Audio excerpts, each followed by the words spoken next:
Amor é fogo que arde sem se ver, é ferida que dói e não se sente. É um contentamento descontente, é dor que desatina sem doer. Luiz Vaz de Camões. Olá pessoal, tudo bem com vocês? Estamos aqui para a nossa primeira aula no canal do Professor Raul.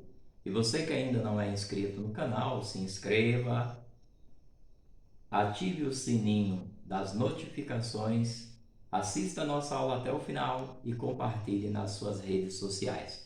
O tema da nossa aula de hoje é processo de formação da língua portuguesa.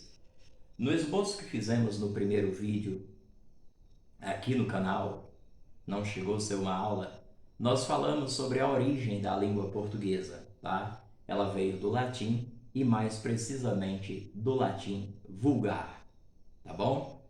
Isso vocês já sabiam, já falamos no vídeo anterior. O latim, meus caros, o latim ele era falado, era a língua oficial do Império Romano, tá bem?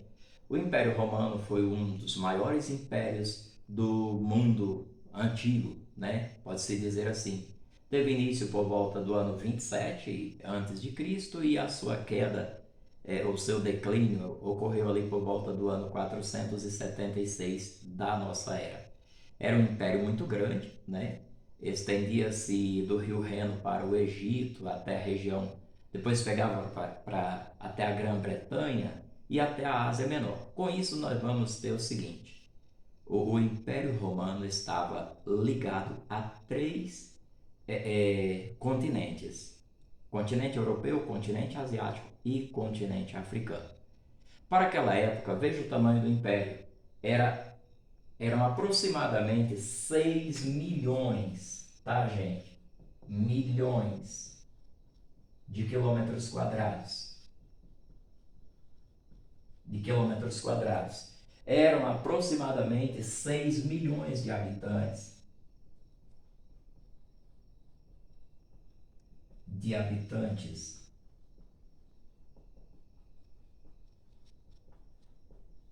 E aproximadamente 1 milhão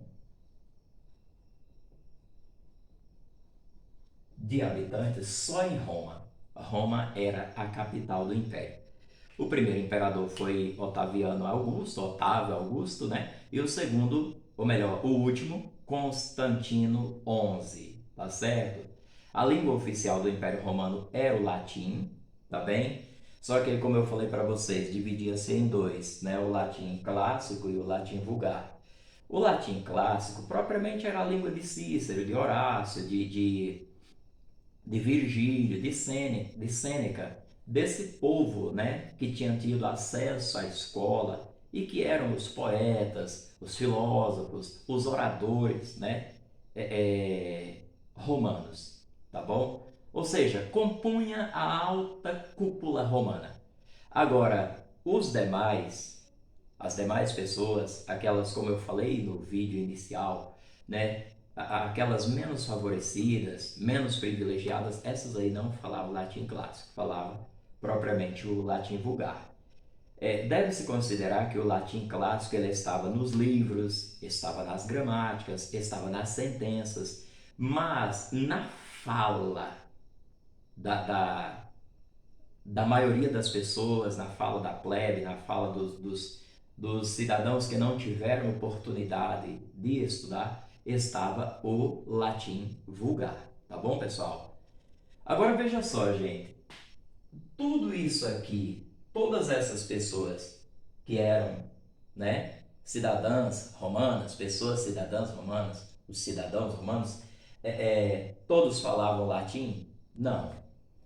Devemos levar em conta que o império, por ser muito grande, poderoso, de um exército muito bom, Roma foi conquistando, até chegar ao ponto que eu falei para vocês, de estar ligado aí entre três continentes, certo? Um império muito grande.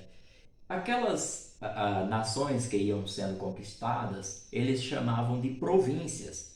Então, naquelas províncias, haviam pessoas que não falavam o latim, falavam as suas línguas próprias. E o que o imperador romano fazia? Ele mandava para lá algumas pessoas para colonizar aquelas terras. Mas quem ia? Quais eram as pessoas que iam? Os pequenos funcionários públicos, né? Ia também soldados, iam agricultores, artesãos, enfim, pessoas, é, é, digamos, de uma casta inferior, mais inferior em relação aos grandes cidadãos romanos, né? Então, essas pessoas iam para lá, não dominavam o latim clássico. Desse latim vulgar que eles falavam e tendo contato com as outras pessoas, foram surgindo novas línguas, né? Foram surgindo novos idiomas. Dentre eles, o italiano, o romeno, o francês, o espanhol, o catalão, o galego, o português, tá bem? Surgiu aí dessa mescla, né? Desse encontro aí de pessoas. E agora vamos falar onde surgiu ali o português, certo? O português, gente, vai surgir na Península Ibérica. Onde que fica isso, né? Península Ibérica? Talvez você que está me assistindo, talvez nunca nem ouviu falar disso. A Península Ibérica, ela compõe hoje Portugal e Espanha, certo? É onde fica a Península Ibérica, Portugal e Espanha.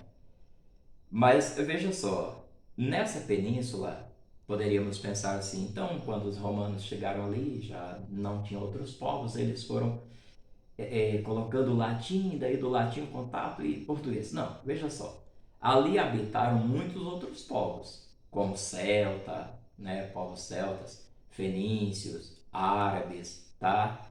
É, é, gregos, enfim, foram muitas etnias que habitaram aquela região da Península Ibérica. Mas quando os romanos chegam, eles são, digamos assim, determinantes para a formação e evolução da língua portuguesa, tá bom? Não devemos desconsiderar também os dialetos lusitanos, tá bom? Os dialetos lusitanos na composição da língua portuguesa. O que são dialetos lusitanos, né? Dialetos são aquelas línguas faladas pelas pessoas que habitavam a Lusitânia, né? Dialeto é uma língua em menor proporção, digamos assim. Mas quando nós falamos de dialetos lusitanos, estamos falando dos dialetos falados pelos lusitanos. E o que é a Lusitânia? É Portugal, certo? Então, é, já entendemos aqui que o português ele surge na Península Ibérica. Mas quando? Quando isso acontece? Os primeiros textos em português são escritos no século XII. Século XII. E não propriamente só em português, né? Foram escritos, na verdade, no galego português. No galego português. Por que galego-português? Porque compunha ali, digamos assim, a Galícia, ou Galiza, e Portugal. Então, os dois ali, né, falando praticamente a mesma coisa, deu-se origem ao galego-português. Os primeiros textos, como eu falei, ó, em português, em galego-português, século XII. E que textos eram esses, né? Eram as famosas canções trovadorescas. Já ouviram falar no trovadorismo? Pois é, as canções trovadorescas. Bem rapidinho aqui.